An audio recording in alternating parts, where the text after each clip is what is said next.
नमस्कार साथियों, कैसे हैं आप सभी लोग। मैं आशा करता हूं कि आप अच्छे होंगे। देखिए, हम लोग नया चैप्टर शुरू कर रहे हैं एलसीएम और एचसीएफ। तो आज हम लोग शुरू करेंगे एचसीएफ के प्रश्नों से। देखिए, आपकी सीट का प्रश्न संख्या 65 है। एचसीएफ यानी कि हाईएस्ट कॉमन फैक्टर। एचसीएफ यानी कि हाईएस्ट कॉमन फैक्टर, महत्तम समापवर्तक क्या होता है ये मैंने आपको कल बता दिया था, लेकिन कैसे निकालते हैं इसकी जानकारी मैंने आपको नहीं दी है। तो पहले जो बेसिक प्रश्न है उस पर मैं काम करता हूँ। लिखा है, यूक्लिड एल्गोरिथम निम्नलिखित में से किसे निकालने के लिए प्रयोग किया जाता है। तो पहले हम इस बात को समझेंगे कि यूक्लिड एल्गोरिथम मेथड है क्या।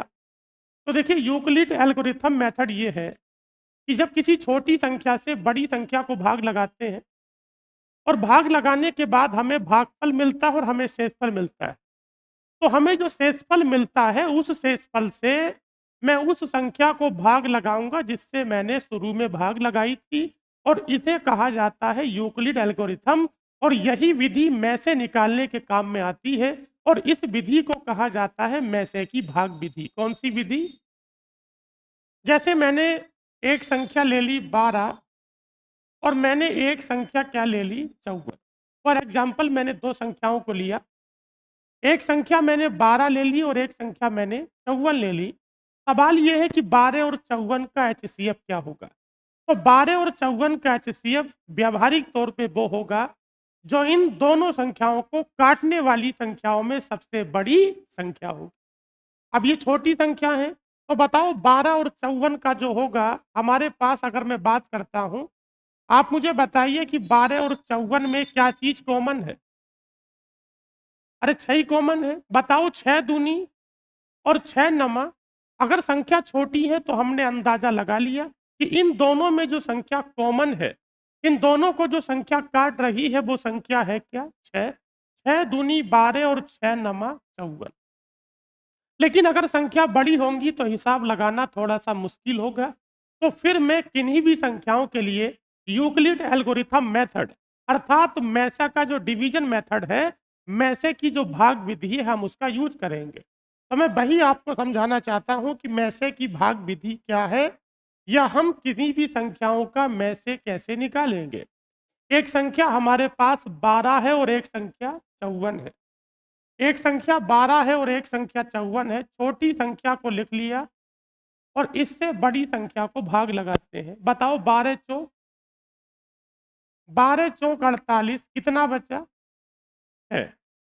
मैं 54 को भाग लगाता हूं, बड़ी संख्या 54 को छोटी संख्या 12 से भाग लगाता हूं, तो 12 चौक 48, कितना बचा रिमाइंडर? 6।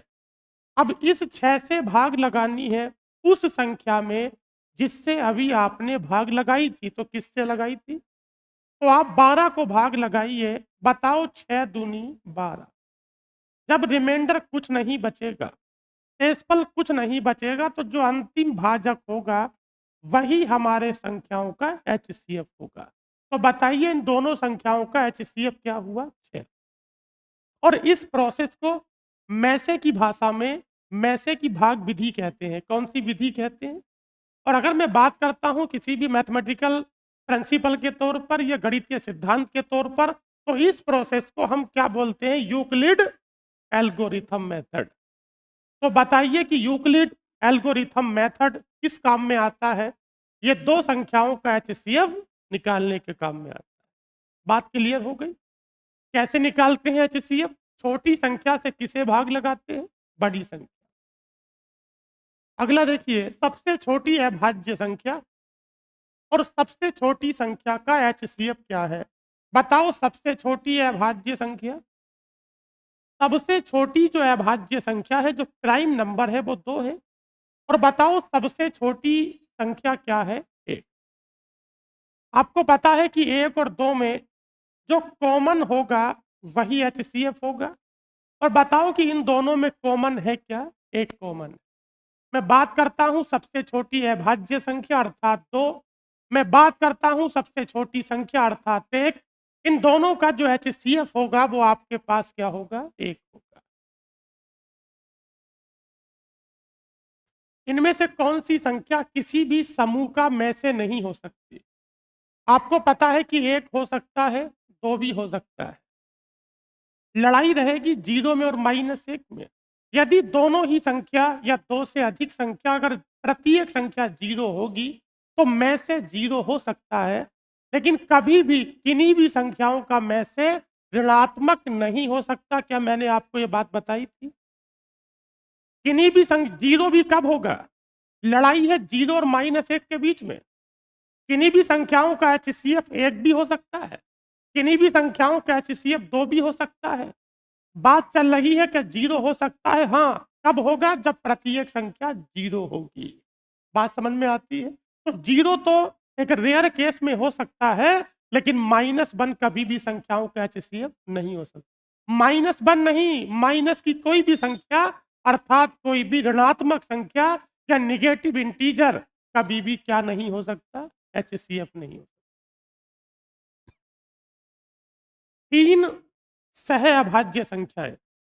आपको पता है कि जो सह अभाज्य संख्या होती हैं उसे हम को प्राइम नंबर कहते हैं। क्या कहते हैं?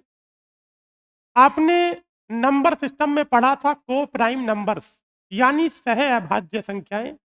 देखिए, सह अभाज्य संख्याएं वह संख्या होती हैं जिसमें आपस में कुछ भी कॉमन नहीं होता है। और जिन संख्याओं में आपस में, फॉर एग्जाम्पल मैं 3 संख्या लिख देता हूं, जैसे 17, 26 और 29। बताइए 17, 26 और 29 में क्या आपस में कुछ कॉमन है? बोलिए। ये संख्या 3 से ज्यादा भी हो सकती हैं। ऐसी संख्याएं जिनमें आपस में कुछ भी कॉमन नहीं होता, उन संख्याओं को हम क्या कहते हैं? सहअभाज्य संख्याएं। और मुझे बताइए, सहअभाज्य संख्याओं का जो HCF होगा वो हमेशा क्या होगा? 1। जो संख्याएं को प्राइम नंबर होती हैं उनमें आपस में कुछ भी कॉमन नहीं होता, और जिन संख्याओं में आपस में कुछ भी कॉमन नहीं होता उन संख्याओं को क्या कहते हैं? को प्राइम नंबर। तो जो को प्राइम नंबर होते हैं उनका HCF क्या होता है? 1। पिछली बात आपसे पूछ लूं, क्या पता आपको याद रह गई हो। अच्छा बताओ, जो को प्राइम नंबर होते हैं, जो को प्राइम नंबर होते हैं उनका एलसीएम क्या होगा? इनकी गुणा होती है। क्या होती है? जो को प्राइम नंबर होंगे HCF हमेशा 1 होगा, लेकिन एलसीएम जो होगा वो इनकी गुणा में होगा, अर्थात 17 और कितना? 26 और कितना होगा? 29। गुणा करके जो भी आएगा वो इनका एलसीएम हो जाएगा।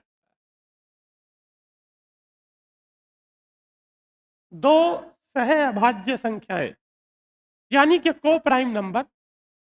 हमारे पास को प्राइम नंबर है। अच्छा बताओ कि इनकी जो गुणा दी है वो कितनी दी है? इनकी गुणा 117। क्या मुझे संख्या निकालने की जरूरत है? नहीं। जब इसने खुद कह दिया, इसने खुद हमसे बोल दिया कि दोनों की दोनों संख्या को प्राइम नंबर है या ये संख्या सहअभाज्य है। मैं आपको बता दूं कि अगर संख्याएं को प्राइम नंबर हैं या सहअभाज्य है तो निश्चित तौर से उनका जो HCF होगा वो हमेशा क्या होगा? 1 होगा। आप अगर संख्या निकालना चाहते हैं, वैसे तो जरूरत है नहीं, 117 के अंदर 2 संख्या होंगी, एक तो होगी 9 और एक क्या होगी? 13। बताओ 13 नमा 117, 13 नमा 117, मैंने दोनों संख्याओं को अलग अलग निकाल लिया। हालांकि जरूरत नहीं थी, और अलग निकालने के बाद मुझे पता चला कि 9 और 13 में आपस में कुछ भी कॉमन नहीं है। और जब खुद को प्राइम बोला जाएगा तो कुछ भी कॉमन नहीं निकलेगा, इसलिए हमेशा HCF क्या होगा? 1। 36 और 198 का HCF पूछ रहे हैं। 36 और 198 का HCF, कभी भी संख्याओं का HCF निकालना हो, जब कोई विधि काम में ना आए तो मैसे की भाग विधि का यूज करते हैं, और इस विधि का मैं सबसे ज़्यादा यूज करूंगा।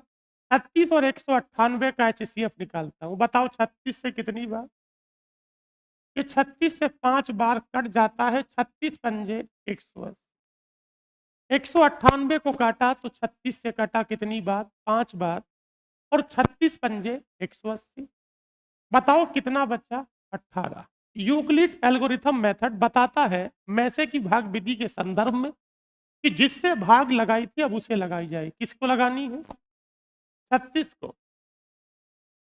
और बताओ 18 दूनी 36। क्या 36 पूरा पूरा कट गया? ऐसा किस भाजक से हुआ? ये अंतिम भाजक होता है। और मैसे की भाग विधि में जो अंतिम भाजक होता है वही क्या होता है? HCF होता है। आपको बात समझ में आती है? 110 और 1980 का महत्तम समापवर्तक क्या है? 110 और 1980, ये 110 है और ये 1980 है। आप चाहें तो मैसे की भाग विधि का यूज कर सकते हैं, आप चाहें तो विभाज्यता के नियमों से भी कर सकते हैं।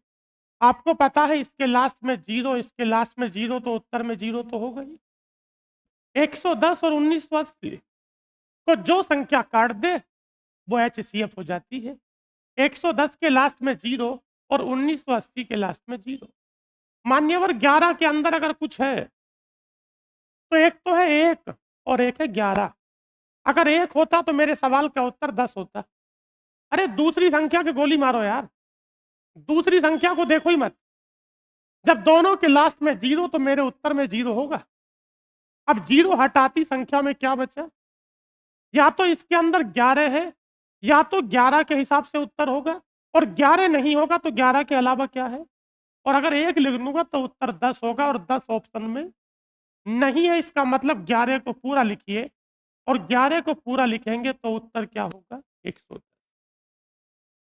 इस बात को नहीं समझ पाए तो आप मैसे की भाग विधि का यूज कर सकते हैं।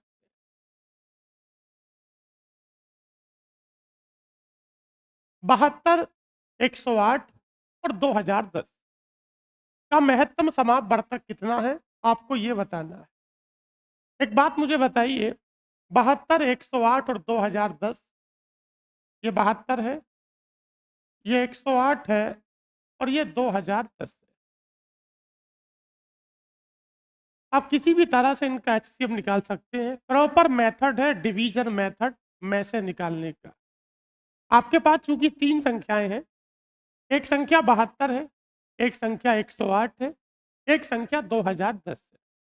आप चाहें तो पहले वाली दोनों संख्याओं का HCF मैसे की भाग विधि से निकाल सकते हैं। एक संख्या 72 है और एक 108 है और एक 2010 है। मैं दोनों छोटी संख्याओं अर्थात 72 और 108 का HCF निकालता हूं। कितनी बार जाती है? 72 ही का ना 72। कितना बचा? 36। अब किसे लगेगी भाग? और 36 दूनी 72। अच्छा, मैंने इन दोनों संख्याओं का निकाला, पहले वाली दोनों संख्याओं का HCF निकाला, तो मुझे बताओ पहले वाली दोनों संख्याओं का HCF है कितना? 36। पहले वाली 2 का 36 हो गया, लेकिन 36 तीसरी संख्या का भी HCF होना चाहिए। और HCF की विशेषता ये होती है कि वो संख्याओं को पूर्णतः विभाजित करता है। अगर 36 तीसरी वाली संख्या को काट देता है तो 36 इन तीनों का HCF हो जाएगा, क्योंकि पहले वाली दोनों का ये हो चुका है। मैं क्या करूंगा? मैं 36 से 2010 को काटूंगा। क्या 36 से 2010 कट जाएगा? नहीं कटेगा। तो उसी प्रोसेस को अपना दो, मैसे की भाग विधि वाला जो प्रोसेस है। बताओ 36, 36 पंजे 180, कितना बचा? 36 पंजे 180, अभी तो भाग लगाओ। और बलकन 36 पंजे 180, 5 बार पूरा पूरा कट गया। कितना बचा? अरे 210 बचा। अभी इसी और काटो पहले। 36 पंजे इसी काटो अभी। अरे 36 पंजे 180 इसी काटेंगे अभी। ये 36 से पहले कितनी बार? 5 बार। फिर मतलब 55 बार कट गया। जब 55 बार कटा तो बताओ शेषफल कितना है? अब 30 से किसे काटोगे? 36 को। बताओ 30 ही करना, क्या बचा? अब 6 से किसे काटोगे? 30 को। अच्छा, मेरे हिसाब से क्या ये 30 कट गया? बताओ, 6 पंजे 30 इस भाजक से कटा, तो हमारा जो HCF होगा, हमारा जो HCF होगा वो 6 होगा। एक बात हमें पता होनी चाहिए, ये जो आपके पास लिखा है 72, 108 और 2010, इन तीनों संख्याओं से पता चलता है कि प्रत्येक संख्या 3 से कटेगी। किससे कटेगी? प्रत्येक संख्या 3 से इसलिए कटेगी महाराज, क्योंकि प्रत्येक संख्या के अंकों का योग 3 से कटता है। ये तीनों संख्या लिखी हैं, ये तीनों संख्याओं को जांच करके पता चलता है, तो प्रत्येक संख्या के अंकों का योग 3 से कटता है। जब प्रत्येक संख्या के अंकों का योग 3 से कटता है, तो हर संख्या किससे कटती है? 3 से। इस 5 के अंदर 3 नहीं है, इस 16 के अंदर 3 नहीं है, तो या तो उत्तर होगा 6 या 12। अब 12 के अंदर 3 के अलावा 4 है, क्या है? 12 के अंदर 3 के अलावा 4 है, और 6 के अंदर 3 के अलावा 2 है। मैं 4 की पुष्टि करता हूं क्योंकि 4 के अंदर 2 है। आपको पता है कोई भी संख्या 12 से तब कटेगी जब पहले किससे कटती हो, और 3 के बाद 4 से। मैं 4 की और बात करता, कोई भी संख्या 4 से तब कटती है जब अंतिम 2 अंक 4 से कटते हैं।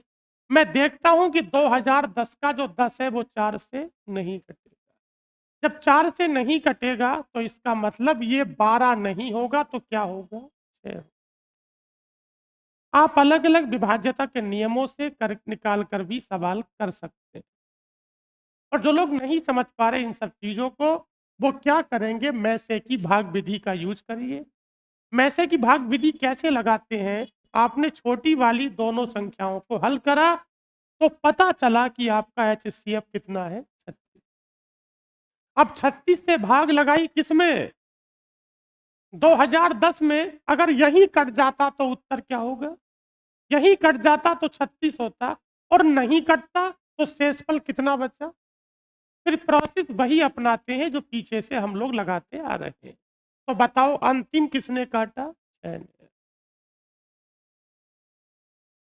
273, 312 और 351 का महत्तम समापवर्तक x है। तो x का मान किस किस के बीच में होगा, आपको यह बताना है। एक विधि आती है मैसे की गुणनखंड विधि। कौन सी विधि? जैसे लिखा था मैंने 12, और 12 और क्या लिखा था? 54। क्या 12 और 1 संख्या थी 54। 12 और 54 का मैं से निकाला था। जब 12 और 54 का मैं से निकाला था तो 6 आ गया था। कौन सी विधि से? मैं से की भाग विधि से। एक विधि और है आपके पास, वो गुणनखंड विधि। कौन सी विधि? गुणनखंड विधि का मतलब 12 के फैक्टर 2 दूनी 4 और 4 तिया 12। ये 12 के फैक्टर हो गए, 2 दूनी 4 तिया 12। अच्छा, 54 के फैक्टर 2 तिया और तिया और 18 तिया। पावर नहीं लिख रहा हूं, बस विधि बता रहा हूं कि विधि क्या है। मैसे की एक विधि सबसे सर्वोत्तम भाग विधि, वो मैंने आपको बता दी। दूसरी विधि होती है मैसे की गुणनखंड विधि। कौन सी विधि? गुणनखंड विधि में हम उन फैक्टर का चुनाव करते हैं जो हर जगह कॉमन होता है। क्या होता है? क्या मुझे यहाँ पर 2 दिखता है? क्या मुझे यहाँ पर 3 दिखता है? इसके अलावा इन दोनों में आपस में कुछ भी कॉमन नहीं है। एक फैक्टर 2 और एक फैक्टर 3, तो 2 तिया, तो हमारा मैसेज 6 हो गया। एक बहुत अच्छी और तीसरी विधि सावधानी से लगाने की आती है, मैसे की अंतर वाली विधि। कौन सी वाली विधि? जब कभी भी मैसे की डिफरेंस वाली विधि या अंतर वाली विधि का यूज करते हैं, तो ऑप्शन की तरफ नजर बनाए रखते हैं। काम की बात यह है कि अगर संख्याओं का मैं से निकालते हैं तो संख्याओं का अंतर करते हैं, या तो अंतर ही उनका मैं से हो जाता है। अगर अंतर उनका मैं से नहीं होता तो अंतर का कोई फैक्टर उनका में से हो जाता है। कैसे? हमारे पास एक संख्या 273 और एक संख्या क्या है? 273 और 312, आप अगर चाहें 273 और 312 अगर आप चाहें तो इनका मैं से भाग विधि से निकाल सकते हैं। एक तीसरी विधि इस बात को बताती है मैसे की कि संख्याओं का अंतर भी कई बार मैसे हो जाता है, और अगर अंतर मैसे नहीं होगा तो मैसे का कोई फैक्टर और ये अंतर का कोई फैक्टर मैसे हो जाता है। बताओ दोनों का अंतर क्या हुआ? 39।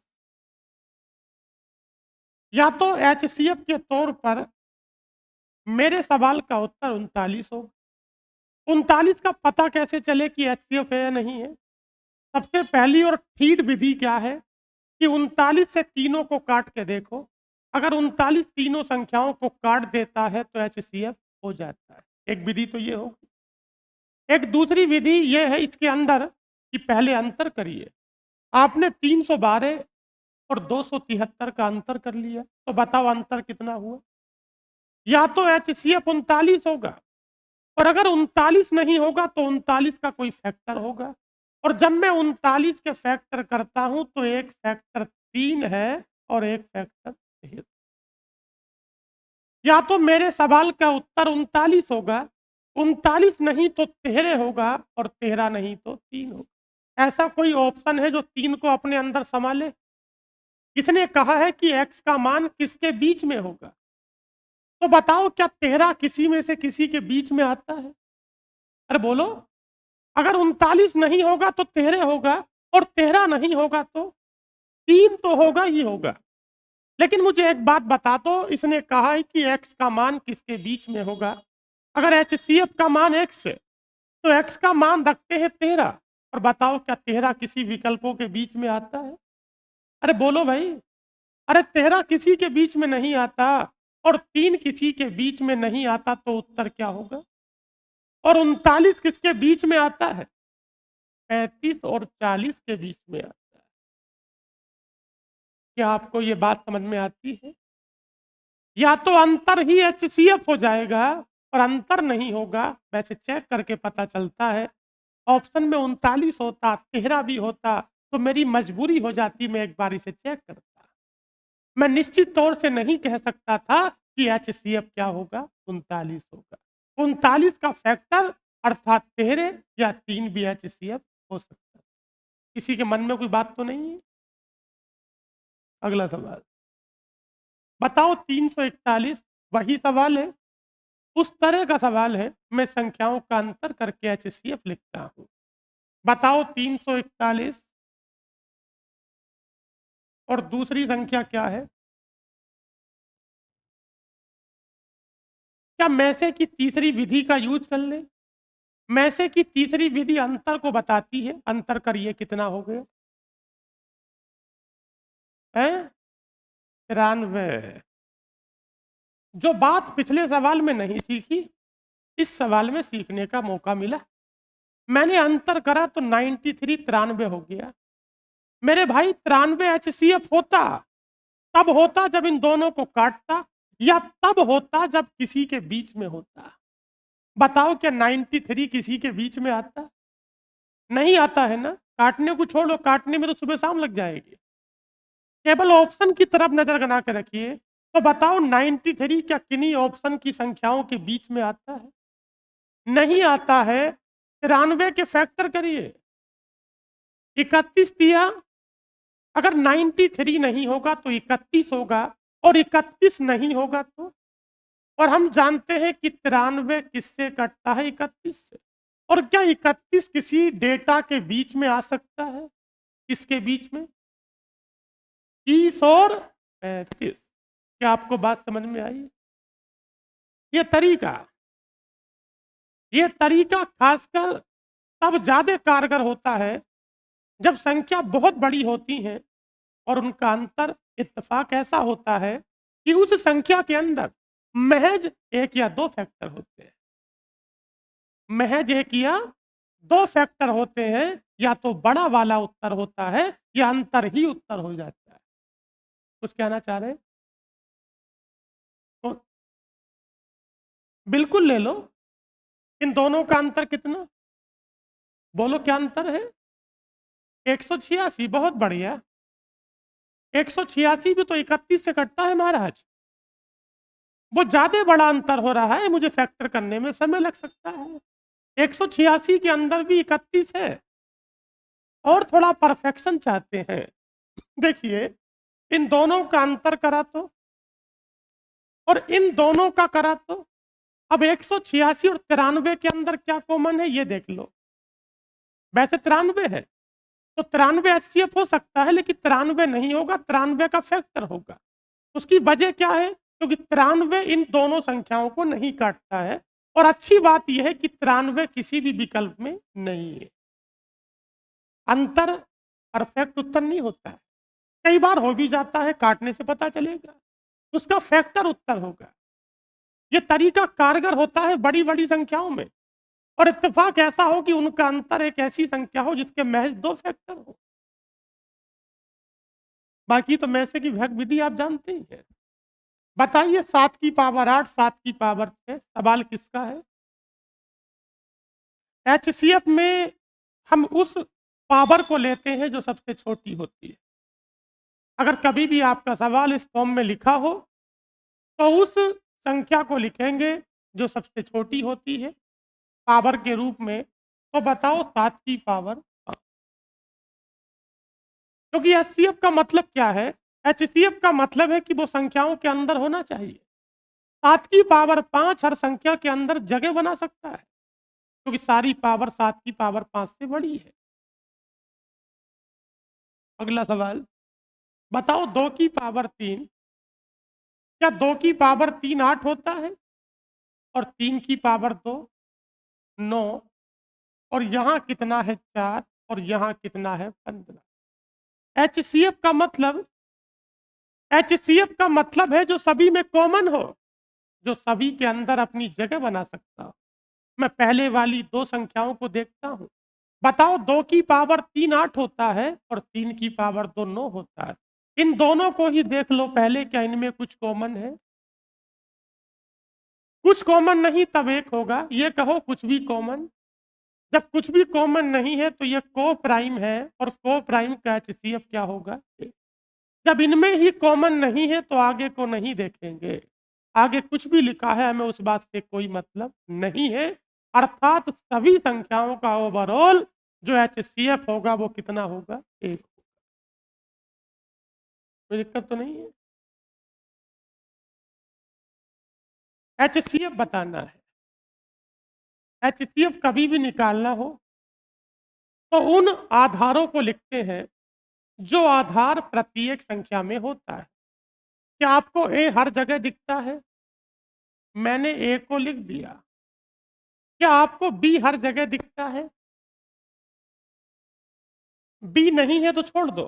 फिर क्या दिखता है? सी।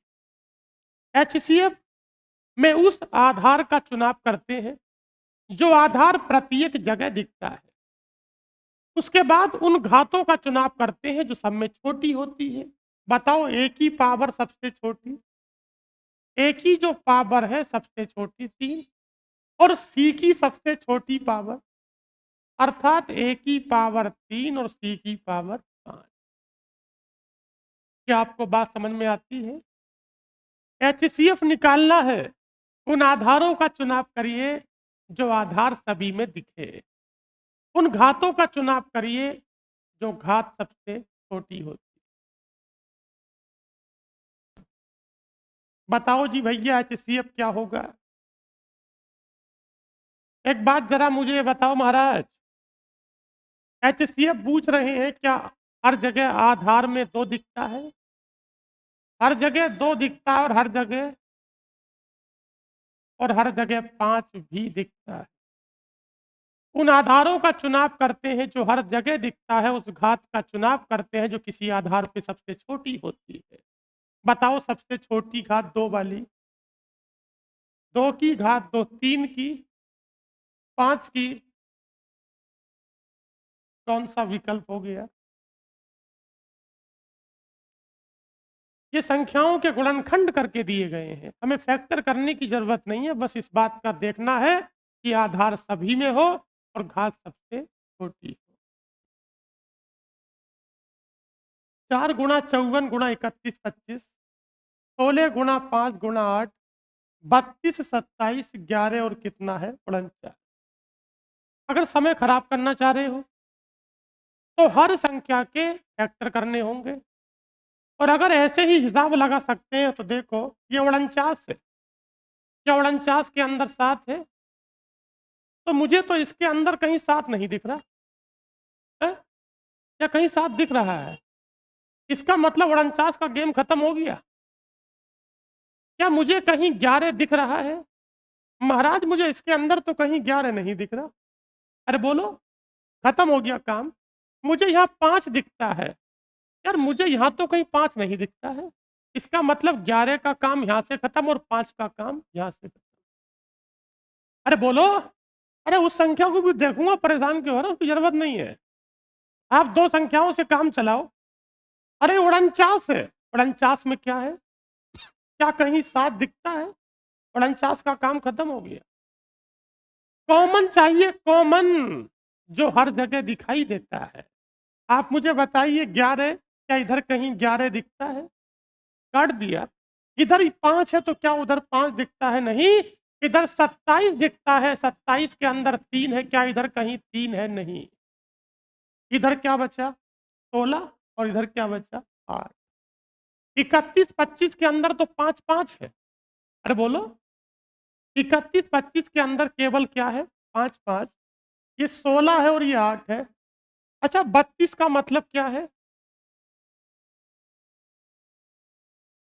काम की चीज 32 है, और 32 का मतलब 2 की पावर 5।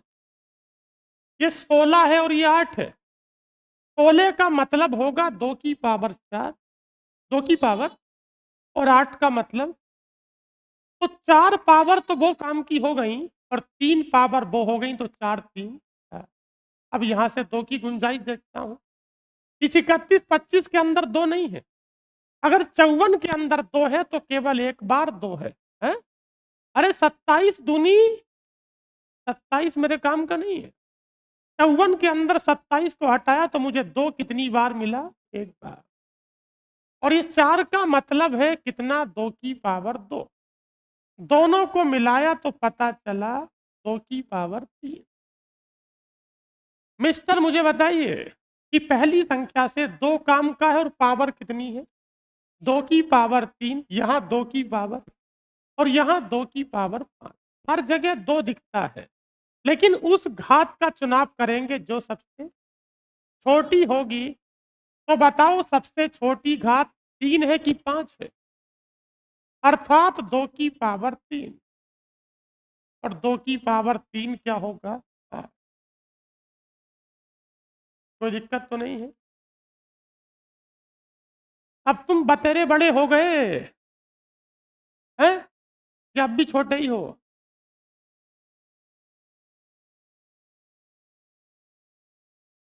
बोले तुम्हारे सामने तो छोटे ही रहेंगे। बताइए 28 और 70, 28 और 70। अरे भैया संख्याओं का अलग निकालो, और जो वेरिएबल है, जो व्यंजक है, उसका अलग निकालो। बताओ 28 और 70 में क्या कॉमन है? क्योंकि 14 दूनी 28 और 14 पंजे 28 और 70 में 14 कॉमन है, अर्थात इनका जो HCF हो गया वो कितना हो गया? 14। अच्छा बताओ यहाँ P की पावर कितनी है, और यहाँ P की पावर, यहाँ P की पावर 5, वहां P की पावर 3। HCF में पावर बड़ी रखते हैं या छोटी? अर्थात P की पावर कितना होगा? 3। अब Q की बात आती है। अच्छा बताओ यहाँ Q की पावर 5 और यहाँ Q की पावर 4, कौन सी ले ले? कौन सा विकल्प है? दूसरे वाले में क्या कर लो? 4 कर लो। 28 का और 70 का, इन दोनों का HCF निकाला किसी विधि से, तो पता चला कि 14 है। इन दोनों में 14 कॉमन है। मैं उधर चलता हूं P और Q की तरफ, तो छोटी घात का चुनाव करते हैं। गणित की 84 पुस्तक भौतिक की 90 और केमिस्ट्री की 120 है। इनकी ढेरियां बनानी है। प्रत्येक ढेरी में कितनी पुस्तकें हों जिससे प्रत्येक ढेरी की ऊंचाई कैसी हो, समान। प्रत्येक ढेरी, ये सवाल दो तरह का हो सकता है। पहला सवाल है कि प्रत्येक ढेरी की ऊंचाई समान रखनी है तो प्रत्येक ढेरी में कितनी पुस्तक होंगी, और अगर ऐसा करेंगे तो कुल कितनी ढेरियां बनेंगी, ये दूसरा सवाल। अगर आपको यह पता करना हो कि प्रत्येक ढेरी में कितनी पुस्तकें रखी जाएं ताकि प्रत्येक बंडल या ढेरी की ऊंचाई समान रहे, तो मैं तीनों संख्याओं को काटने वाली संख्या अर्थात इनका एचसीएफ निकालूंगा। क्या निकालूंगा? उसके पीछे की वजह बताऊंगा अभी। बताओ, 84, 84 के बाद 90 और 90 के बाद 120। 84 और 84 के बाद 90 और 90 के बाद 120। सबसे पहले तीनों का एचसीएफ निकालो। इन तीनों का जो एचसीएफ होगा ये वह संख्या होगी जो प्रत्येक बंडल या ढेरी में किताबों की संख्या होगी। बताओ इन तीनों का एचसीएफ क्या हुआ? देखिए, इन तीनों का एचसीएफ हो गया 6। अगली बात यही बता के चलता हूं। आपसे अगर इतना पूछा है कि प्रत्येक बंडल या ढेरी में कितनी किताबें होंगी, हमें चीजों को इकट्ठा करके समूह बनाने हैं। प्रत्येक समूह में कितनी किताबें होंगी, प्रत्येक बंडल में कितनी किताबें होंगी, प्रत्येक का जिक्र अगर हो रहा है तो मुझे सवाल में एचसीएफ निकालना होगा। और ये एचसीएफ हो कितना गया? 6। मेरे सवाल का उत्तर 6 हो गया। लेकिन जब मैं 6 किताबों की ढेरियां बनाऊंगा तो कितनी ढेरी बनेंगी ये भी आपसे पूछा जा सकता है। कितनी ढेरी बनेंगी ये भी आपसे पूछा जा सकता है। बताओ, 84 किताबें हैं, 6 की ढेरी बनाई तो कितनी बनी? 14। अरे 14 छंग। अच्छा, कितनी किताबें हैं? 90। आप कितनी कितनी किताबों की ढेरी बनाते हो? जब 6 किताबों की ढेरी बनाते हो तो कितनी ढेरी बनी? 15। और यहाँ 6 किताबों की ढेरी बनाते हो तो कितनी बनी? 20।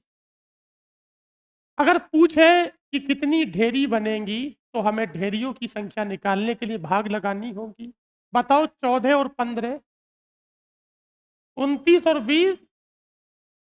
तो बताओ कितने बंडल या ढेरी हो गई? 49। अगले सवाल में ये नहीं पूछेगा महाराज कि प्रत्येक कक्षा में कितने छात्र होंगे, आपसे ये पूछेगा ऐसी कितनी कक्षाएं बनेंगी, ऐसे कितने बंडल बनेंगे, ऐसे कितने समूह बनेंगे, ये आपसे पूछा जाए। बताइए, एक व्यक्ति के पास क्रम से 10, 15 और 20 मीटर लंबाई के लोहे की 3 छड़ें हैं। मिस्त्री साहब ने कहा मजदूर से कि आपके पास 3 छड़ें हैं, 10 और 15 और 20। किसी मिस्त्री ने कहा मजदूर से कि आपके पास लोहे की 3 छड़ें हैं, प्रत्येक की लंबाई 10 और 15 और 20 है, इनके जरा टुकड़े कर दो। तो मजदूर ने पूछा कि टुकड़ा कितना लंबा होना चाहिए? बोले टुकड़े का मुझे नहीं पता, लेकिन टुकड़ा एक ऐसी बेहतरीन माप का होना चाहिए कि जो सबसे लंबा हो, पहली बात। और दूसरी बात है कि किसी प्रकार का कट पीस ना बचे, किसी प्रकार की छड़ में बर्बादी ना हो। तो अगर मुझे इन छड़ों को काटना है, इनके टुकड़े बनाने हैं, तो सबसे पहले मुझे प्रत्येक टुकड़े की लंबाई का पता होना चाहिए। और प्रत्येक टुकड़े की लंबाई वो होगी जो इन तीनों का एचसीएफ होगी। मैं माप कर काटूंगा तो मैं नाप कर काटूंगा, अर्थात मैं काट कर नापूंगा, तो पहले मुझे काटना होगा। और काटने वाली संख्या वो होती है जो एचसीएफ होती है। क्या होती है? 3 छड़े हैं आपके पास, 10, 15 और 20 मीटर लंबी है। टुकड़े काटने हैं माप कर, और वो प्रत्येक टुकड़े की माप क्या होगी? 5। अगर ये पूछता आपसे कि टुकड़ा कितना लंबा होगा तो 5। बताओ पहले वाले से कितने टुकड़े बने? 2। पहले वाले से टुकड़े बने 2, और दूसरे वाले से टुकड़े कितने बने? 3। और तीसरे वाले से टुकड़े कितने बने? 4। तो भैया टुकड़े हो कितने गए? 4 और 3 7 और 2 9। क्या आपको बात समझ में आती है?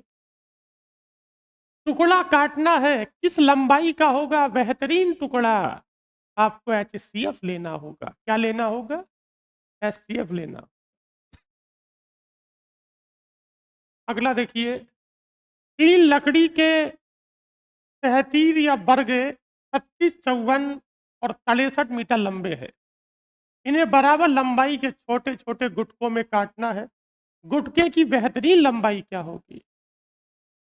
अच्छा बताओ, पहले वाला जो लकड़ी का तहतीर है वो कितने मीटर लंबा है? 36 मीटर का दूसरा वाला, और तीसरा वाला। आपको प्रत्येक गुटके की लंबाई बतानी है या गुटकों की संख्या बतानी? प्रत्येक गुटके की जो लंबाई होगी, प्रत्येक गुटके की जो लंबाई होगी वो इनका HCF होगी। प्रत्येक गुटके की जो लंबाई होगी वो इनका HCF होगी। इनका HCF क्या हुआ? HCF वो होगा जो इन्हें काटेगा। HCF वह संख्या होती है जो संख्याओं को काटती है और उनमें सबसे बड़ी होती है। तो बताओ, 36, 54 और 63, इन तीनों को काटने वाली संख्या क्या होगी? 9। कोई दिक्कत तो नहीं है? वह अधिकतम वजन बताइए जो 1 किलोग्राम 235 ग्राम और 3 किलोग्राम 430 ग्राम में उभयनिष्ठ होता है। 1 किलोग्राम और 235 ग्राम का मतलब हो जाता है 1235। 1 किलोग्राम 235 ग्राम मात्रक सेम करता हूं तो ये हो जाता है 1235 ग्राम। कितना हो जाता है? 1235 ग्राम और 3 किलोग्राम और 430 ग्राम, ये हो जाता है 3430। बड़े मजे की कहानी है साहब। ये 343 जो है ना, इसके अंदर जीरो है, और जीरो का मतलब होता है 2 पंजे 10। इसका मतलब है जीरो, इसका मतलब है 10, और 10 का मतलब 2 पंजे 10। ये 3430 है। 3430 में से 10 को हटाया, 10 का मतलब 2 पंजे 10। जब 10 को हटाया तो बचा 343, और 343 के अंदर है 7, और 7 कितनी बार? 3 बार। इसके फैक्टर कर लिया आपने महाराज। क्या आपको पता है कि ये संख्या 2 से नहीं कटती है? अरे बोलो, ये तो 2 से कटती है ना। अरे इसके अंदर क्या है? अरे 2 है नहीं है, लेकिन इसके अंदर 2 नहीं है, इसका मतलब है कि HCF में 2 शामिल नहीं होगा। इसके अंदर 7 7 है और 5 है। अगर ये संख्या 7 से कट जाए, इसका मतलब इसके अंदर 7 होगा। और मैं जानता हूं कि ये संख्या 7 से काट के देखो जरा, कहो नहीं कटती है, हैं? जब 7 से काट के देखा तो नहीं कटी, इसका मतलब है सारे 7 खराब हो गए, तो बचा क्या? उत्तर हो गया। नहीं चला पता? एक बेहतरीन प्रैक्टिस इस बात को बताती है कि इस सवाल में कौन सा तरीका बेहतर है, हम सवाल को किस तरीके से करें। अगला सवाल, 210, 315, 147 और कितना है? 168। बताइए, जरा निकालो इनका HCF। सभी संख्याओं का निकालो। क्या सभी संख्या 21 से कट जाती है? ये सभी संख्या 21 से बारी बारी से कट जाती है। इसका मतलब है कि इनका HCF कितना होगा? 21 होगा। ऐसा कोई सवाल आज की लिस्ट में जो आपकी समझ में ना आया हो? एक सवाल लिखो, मैं बोल रहा हूं और आपको करना है।